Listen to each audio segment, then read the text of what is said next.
Alpazing Rocky Mountains. 19 януари с моя ски тичър. О, децемвър, грешка. Сбъркахме, да. С моя тичър. 2013 година. Така, кажете къде се намираме за Павловската телевизия. Dragите, уважаеми зрители от Павловската телевизия, Драгалевската общност, Боянската общност, Симеоновската, Княжевската. Едно кратко интервю. Се опитваме да изпревеме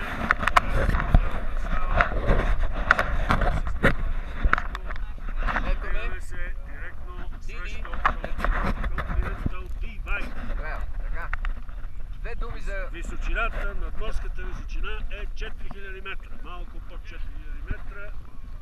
Дишането на Рашко е напълно нормално, което е наистина удивително. Демонстрирам. Като си има предвид, че той идва от някъде от около 600 метра надморска височина, което показва изключителен талант, жизненост, Мога ли да покажа тези красоти? физически capability, капацитет. Yes. И след малко ще се отправим да намерим къде е тато за надоле. Окей.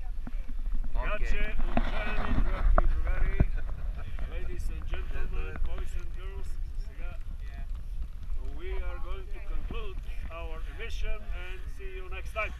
Диди, welcome. Спираме.